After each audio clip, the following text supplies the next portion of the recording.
Allu Arjun supreme కోర్టుకి వెళ్తున్నాడు. తన కేసు కొట్టేయమని అనే న్యూస్ వస్తుంది సార్. ఇప్పుడు సుప్రీం కోర్టుకి వెళ్ళే అవకాశం ఉంటుందా? అలాగే కేసు కొట్టేసే అవకాశం ఉంటుందంటారా అల్లు అర్జున్?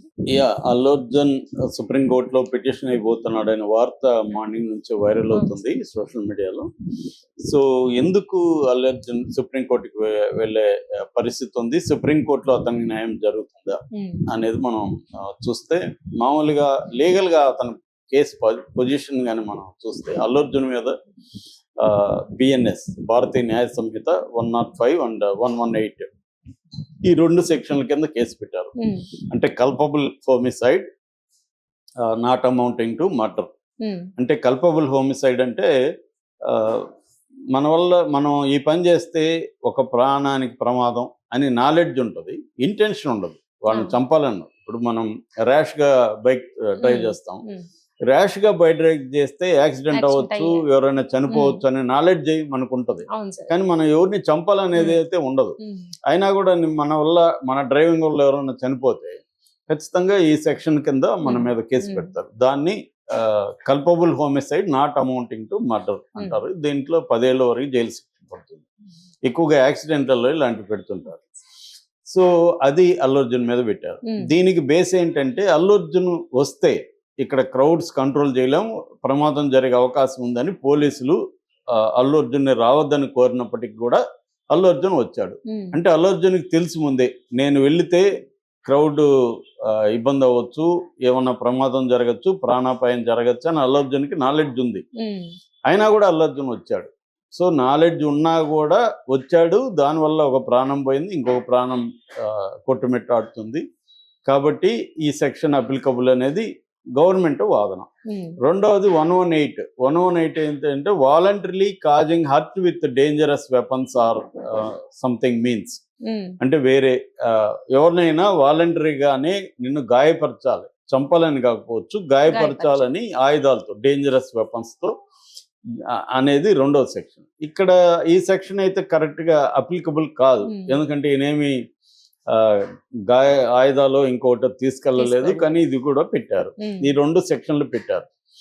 సో ఈ రెండు సెక్షన్లు పెట్టినప్పుడు ఈ రెండు సెక్షన్లు అప్లికబుల్ కాదా అన్న చర్చ అక్కడ జరిగింది.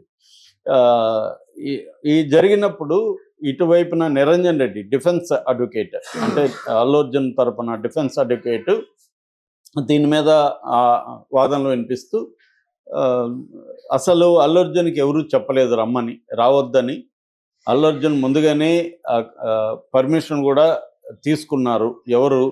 థియేటర్ ఓనర్స్ లెటర్ రాశారు ఏసీపీకి 2 రోజుల ముందే, డిసెంబర్ 2వ తేదీనే లెటర్ రాశారు, పర్మిషన్ ఇట్లా ఇవ్వండి, ఇట్లా అల్లు అర్జున్, హీరోయిన్, ఇంకొంతమంది వస్తున్నారు, మేకర్స్ వీళ్ళు అంటే ఏసీపీ సైన్ చేసి అక్నాలెడ్జ్మెంట్ ఇచ్చాడు. అంటే పోలీస్ ప్రొటెక్షన్ అడిగారు. ఎప్పుడైనా హీరో కానీ ఎనీ పాపులర్ పర్సన్ వెళ్తుంటే పోలీసుల బాధ్యత, క్రౌడ్ కంట్రోల్ అనేది ఆ పర్సన్ బాధ్యత కాదు. ఆ పర్సన్ బాధ్యత అయితే అనేక పొలిటికల్ ర్యాలీలో చనిపోతున్నారు, దేవుళ్ళ దీంట్లో చనిపోతున్నారు, బాబాల కాంగ్రిగేషన్ లో చనిపోతున్నారు, వాళ్ళ మీద ఎప్పుడు అరెస్టులు చేయలేదు.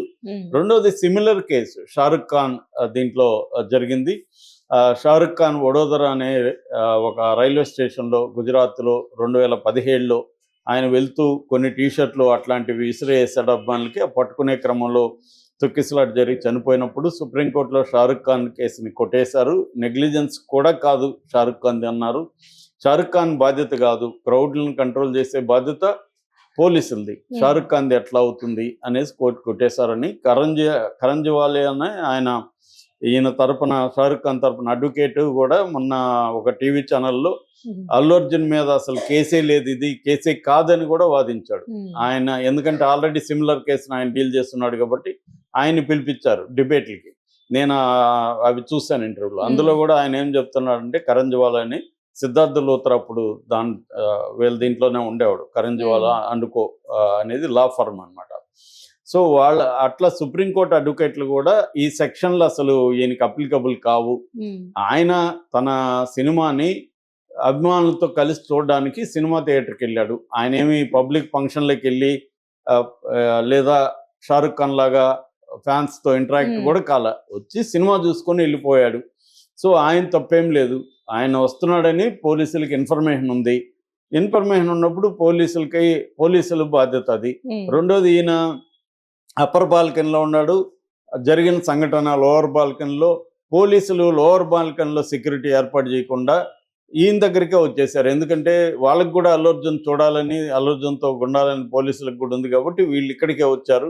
జరిగిన సంఘటన తర్వాత పోలీసులు పైనుంచి కిందికి వెళ్ళి వాళ్ళని తీసుకెళ్ళి సిపిఆర్ చేశారు.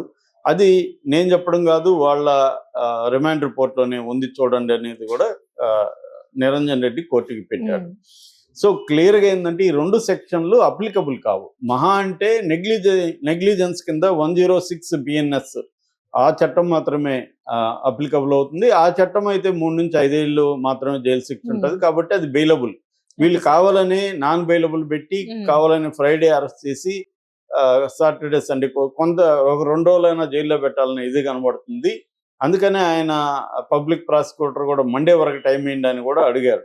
కానీ దానికి మళ్ళీ ఆర్నబ్ గోస్వామి కేసుని నిరంజన్ రెడ్డి తీసుకొచ్చాడు. ఆర్నబ్ గోస్వామి కేసులో రైట్ టు లిబర్టీ అనేది 1 డేకైనా వర్తిస్తుంది, 1 డేకైనా 2 డేస్కైనా కూడా రైట్ టు లిబర్టీ అనేది వర్తిస్తుంది. ఒక వ్యక్తిని 1 డే 2 డేస్ కూడా నిర్బంధించడానికి వీల్లేదని సుప్రీంకోర్టు చెప్పింది.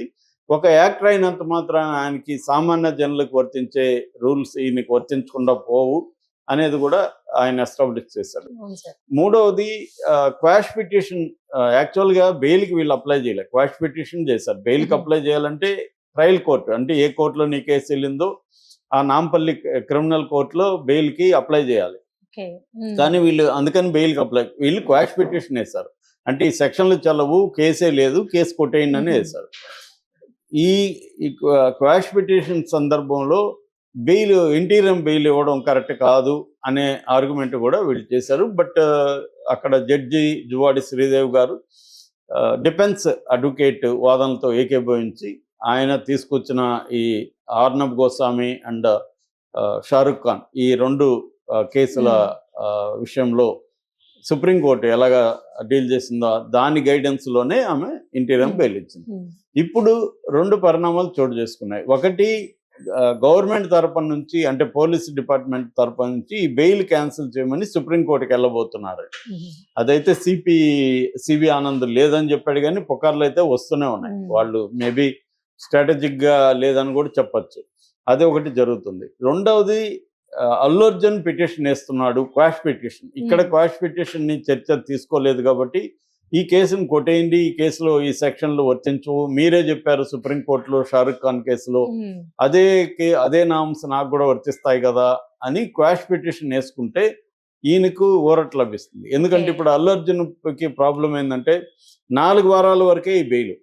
4 వారాల తర్వాత రెగ్యులర్ బెయిల్కి నాంపల్లి కోర్టులో ఆయన రెగ్యులర్ బెయిల్ పిటిషన్ వేయాలి. నాంపల్లి కోర్టు జనరల్గా కింది కోర్టులు లిబరల్గా ఉండవు. రెండోది, ఇది నాన్ బెయిలబుల్ సెక్షన్స్. ఇంకొక అంశం ఏంటంటే బాబు కొంత అంటే మనం బ్యాడ్గా మాట్లాడకూడదు కానీ ఒక చిన్న బాబు ప్రాణం గురించి, కానీ వాళ్ళ బులెటిన్ కానీ అవన్నీ చూస్తే డేంజర్లోనే ఉంది. సో ఈ బెయిల్ వచ్చే సమయానికి కానీ ఆ బాబుకి ఏమన్నా అయిందనుకో, నాంపల్లి బెయిల్ వేసే సమయం కోర్టు ఇంకా స్ట్రిక్ట్ అవుతుంది. ఎందుకంటే పబ్లిక్ ప్రాసిక్యూటర్ ఆర్గ్యుమెంట్ స్ట్రాంగ్గా ఉంటుంది. అప్పుడు ఖచ్చితంగా మళ్ళీ జైలుకి వెళ్ళాలి. అందుకని అల్లు అర్జున్కి ఒక డేంజర్, ఒక కత్తిలాగా కేసు వేలాడుతుంది, అది ఎప్పుడు గుచ్చుకుంటుందో తెలియదు. అందుకని ముందుగానే సుప్రీంకోర్టుకి వెళ్ళి ఈ కేసుని అసలు కొట్టేసే వైపుగా, అంటే ఇదేమీ లేదు, ఆల్రెడీ షారుఖ్ ఖాన్ కేసు ఉంది, సుప్రీంకోర్టే ఇచ్చింది కాబట్టి ఆ యాంగిల్లో వెళ్ళాలి అనేది.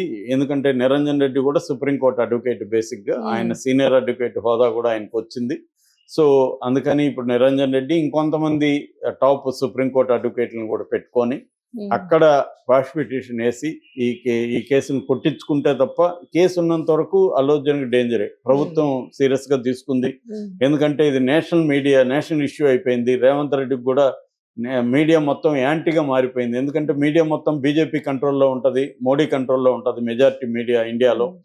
వీళ్ళు ఏం చేశారంటే ఇది కాంగ్రెస్ వర్సెస్ సినిమా ఇండస్ట్రీ లాగా తీసుకొని టర్న్ చేసేసారు, యాంటీ కాంగ్రెస్ లాగా ప్రొజెక్ట్ చేశారు. దానివల్ల రేవంత్ రెడ్డి కూడా ప్రెజర్ ఉంటుంది. నువ్వు అనవసరంగా దీన్ని ఇచ్చేసావని. అందువల్ల ఆయన కూడా దీన్ని లాజికల్ ఎండ్కి తీసుకుపోవాలి దలుచుకుంటాడు. కాబట్టి దీన్ని డీల్ చేయాలంటే లీగల్గా అల్లు అర్జున్కి ఒకే ఒక ఆల్టర్నేటివ్ అంటే సుప్రీంకోర్టులో పిటిషన్ వేసి క్వాష్ పిటిషన్ చేసుకోవడం. రెండవది లీగల్ కాకుండా బ్యాక్ డోర్లో రేవంత్ రెడ్డితో కాంప్రమైజ్ అవ్వడం, సరెండర్ అయిపోయి రేవంత్ రెడ్డికి. అంటే సినిమాల్లో ఆయన ముఖ్యమంత్రిని మార్చేశాడు, సరెండర్ కాలేదు. లైఫ్లో అలా ఉండదు. లైఫ్లో పవర్ ఎవరి దగ్గర ఉంటే వాళ్ళే సుప్రీం, అంతేగాని వ్యక్తులు సుప్రీం కాదు. ఇక్కడ వ్యవస్థ సుప్రీం.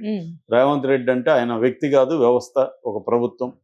కాబట్టి ఆయనతో అంటే ప్రభుత్వంతో పెట్టుకుంటే, ప్రభుత్వం సీరియస్గా అనుకుంటే ఏ వ్యక్తినైనా కూడా ఇబ్బంది పెట్టచ్చు. మన గతంలో కూడా అమితాబ్ బచ్చన్ ఇబ్బంది పడినని చూసాం, కమల్ హాసన్ లాంటి వాళ్ళు ఇబ్బంది పడింది చూసాం, రజనీకాంత్ లాంటి వాళ్ళు ఇబ్బంది పడింది చూసాం.